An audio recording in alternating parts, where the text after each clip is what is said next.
Day in the life of a medieval servant. What was it like to be one of these servants, going about your work from sunrise to sunset? To answer that, let us imagine a typical day in an English manor house or castle, seen through the eyes of a servant. In reality, the experiences of a steward versus a scullion would differ greatly, but by combining various accounts we can sketch a general picture of daily routines. Morning, long before the lord and lady stir from their beds, the household servants are up and busy. A castle maid servant is often the first to awaken in the cold pre-dawn. Her day might begin by creeping into the great hall or solar with a lantern to revive the hearth. She sweeps the floors clean of yesterday's rushes, the straw or herbs strewn to keep floors fresh, and, if needed, lays down a new layer of rushes across the flagstones. Next she makes the rounds of the bedchambers, drawing curtains, emptying chamber pots, and carrying out the ashes from the braziers or fireplaces. If the household has a dedicated laundress, soiled bed linens and clothing are bundled off to be washed, otherwise the maid might have to cart heavy buckets of water from the castle well for washing laundry herself. Fetching water was a laborious but daily task. A laundress would haul water and heat it in great cauldrons, scrubbing clothes with strong lye soap that chapped her hands. Meanwhile, in the kitchen before sunrise, the cook's assistants are already at work. They've relit the kitchen fires and set large pots of pottage, a thick porridge stew, to simmer for the servant's own simple breakfast. A scullion boy might be sent to the well or nearby stream to bring in fresh water for cooking and brewing. The baker is kneading dough for the day's bread, and if it's a baking day he will fire the bread ovens at dawn. As the first light filters in, the lord's personal attendants prepare for his awakening. A chamberlain or valet readies a ewer of warm water and towels for washing, lays out the lord's clothing for the day, and prepares to help him dress. Midday. By late morning, the household is in full swing. The lord and lady have perhaps broken their fast on bread, cheese, or ale brought to their chambers by servants, and now everyone braces for the main meal of the day, usually served around midday. In the kitchen, activity reaches a peak. Meat is roasting on the spit, with a dedicated spitboy turning it slowly over the flames. Cooks chop vegetables and mix sauces, following the recipes or their lord's tastes. An aroma of baking bread, stew, and spices fills the air.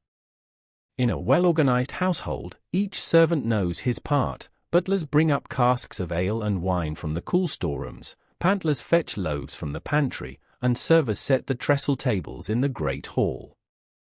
They cover the tables with clean linen cloths and arrange knives, spoons, trenchers, edible bread plates or wooden boards, and cups. When the food is finally ready, a procession forms to bring it into the hall. This is a moment of pride for the staff, showcasing their work. The marshal of the hall might announce the meal, and servants carry in dishes of meats, pies, and fish in order. During the lord's dinner, the higher-ranking servants perform very visible duties. The carver expertly slices meats at the table, the cupbearer pours wine and presents the cup to the lord on bended knee, and pages bustle around offering dishes or refilling trenchers. In a famous illustration from the early 14th century Luttrell Psalter, we see a great lord dining while attended by servants. A bearded servant presents platters of food, and a kneeling cupbearer hands a drink to the lord. Surrounding them, on the table, lie knives, loaves of bread, bowls of stew, and other dishes, indicating the servant's meticulous preparations. This vibrant scene underscores how servants orchestrated every aspect of a noble meal, from cooking to courteous presentation. Regular household servants ate after the lord. Once the gentry had been served and were busy feasting, the lower servants would take their own meal, often in the kitchen or a side hall. Their fare was simple: coarse bread, pottage or boiled meat from the lord's table, and ale to drink, a far cry from the delicacies their masters enjoyed. One 15th century source notes that everyone except the lord's family and highest guests sat and slept in the great hall, which doubled as the dining room. Thus, after serving the lord, the servants might sit at the lower tables of the same hall to eat their noonday dinner, chattering among themselves but ever attentive in case the lord or lady should call for something. Evening, after the main meal, servants cleared the tables.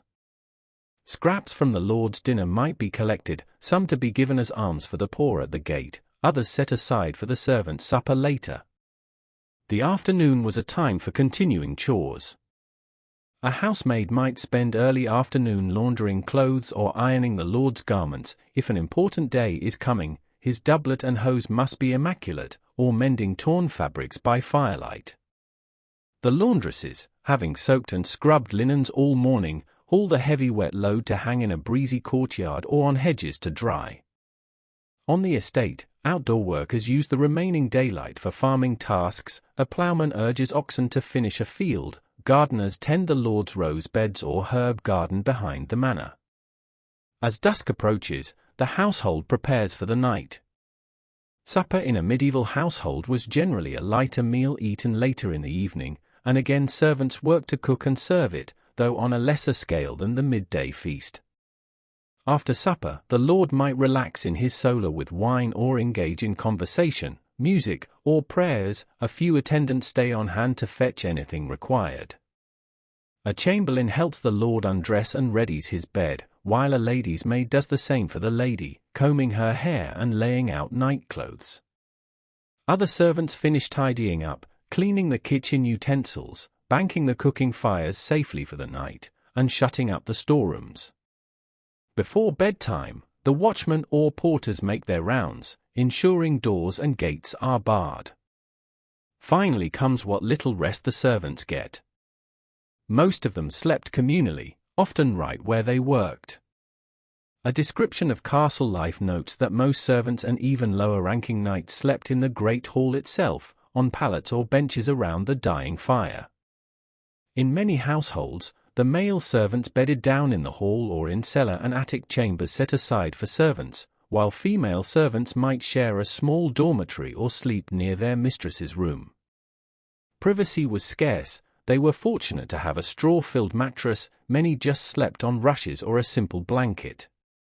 After an exhausting day of hauling water, scrubbing floors, and running up and down staircases, a servant likely collapsed into sleep quickly despite the hard bedding. In a few hours, it would start all over again at the next crack of dawn. It was a life of ceaseless labor and little leisure. Perhaps there were moments of respite, a stolen chat among scullions, a brief pause to enjoy the warmth of the kitchen fire, a holy day festival when work lightened a bit, but for the most part, a servant's day was consumed by service. And yet, there was a rhythm and dignity to it as well. They took pride in their skills, whether it be a cook perfecting a sauce or a maid keeping a noble lady's chambers spotless. The routines of each day, repetitive but essential, made them the unsung backbone of the medieval household. Social hierarchy and servant life.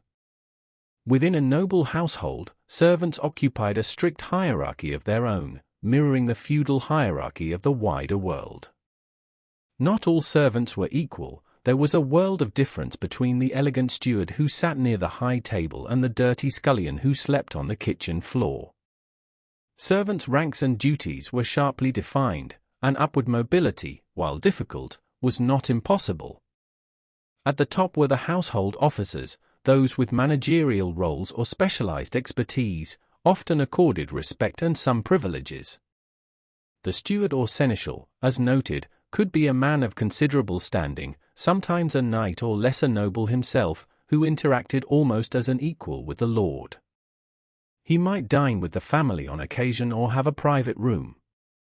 The chamberlain, marshal, and head cook also ranked high. They exercised authority over other servants. These upper servants could be rewarded with good salaries, gifts, or even land for loyal service. Many great lords sought educated men for such positions. In fact, by the 13th century there were even training programs for stewards. One source notes an Oxford college that offered 6 to 12-month courses for prospective stewards in accounting, estate law, and letter writing, a medieval business school of sorts to produce competent estate managers. Below them were the yeomanry and gentry servants, people of slightly lower status who nevertheless had important roles. For example, a large household might classify certain trusted servants as yeomen, indicating a middling rank. The yeoman of the pantry or yeoman usher would be above the ordinary servants but below the knights and gentlemen of the household. In some cases, members of the lord's extended family or lower nobility served in honorary domestic roles. For instance, a young noble might serve as the lord's cupbearer or esquire of the body, personal attendant, as a form of apprenticeship in knighthood. These well-born youths were technically servants but carried social prestige due to their birth.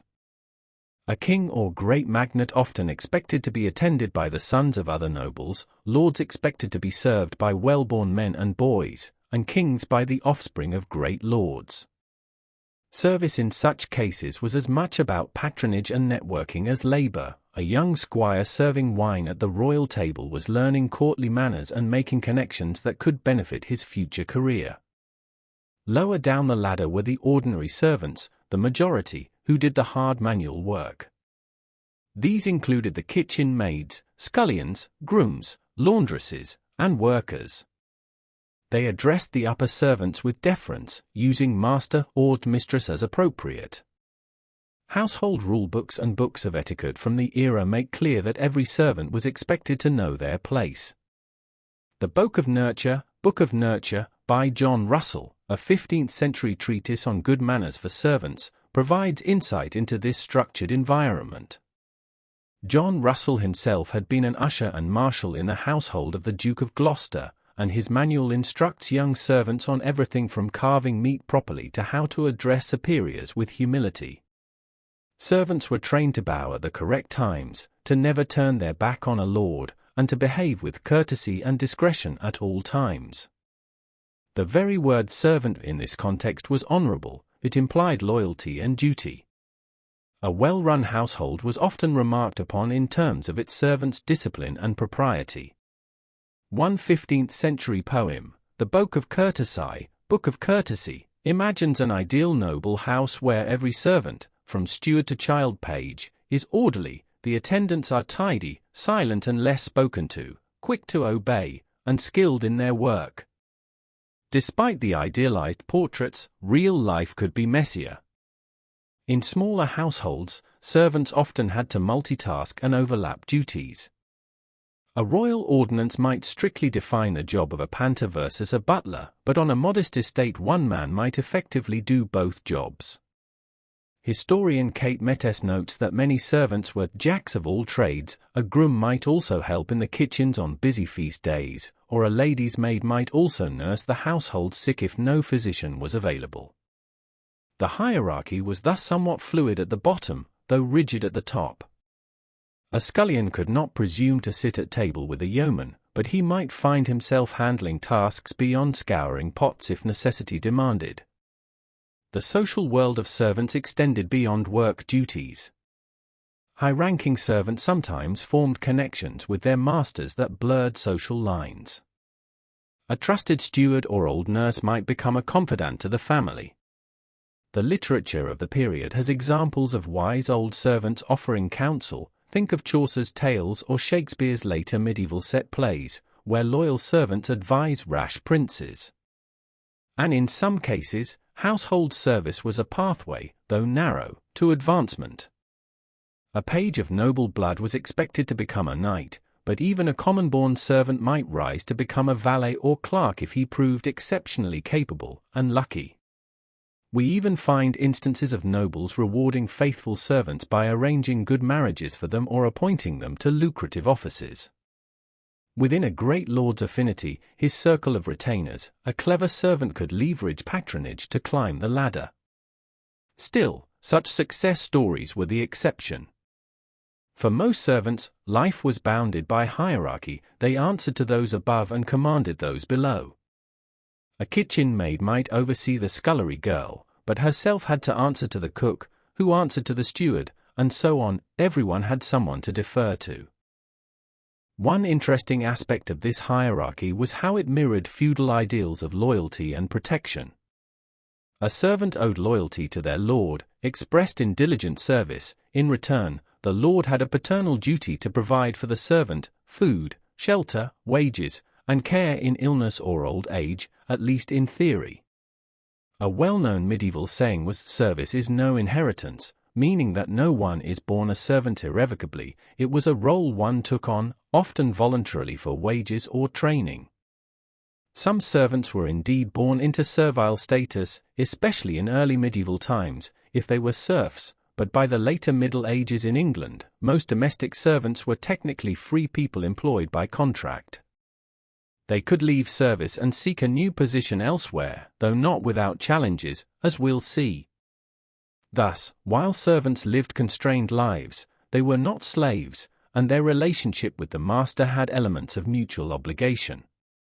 This dynamic is encapsulated in manuals like Walter of Henley's Estate Guide and the Household Ordinances of Noble Families, which often exhort lords to be just and fair to their servants, to pay their wages on time, to provide livery clothing at least twice a year, and to not abuse them without cause. Of course, reality could diverge, but the ideal was a sort of family of the household, with the lord at its head and laird ranks beneath. In sum, the domestic staff of a medieval English household formed a miniature society with its aristocrats and commons. Titles like steward, squire, or scullion were not just job descriptions but social identities that dictated how one was addressed and treated. Everyone knew their place, and while a lucky few might improve their station, most lived and died in the role they occupied, loyal to their lords and proud, in their humble way, of the service they gave.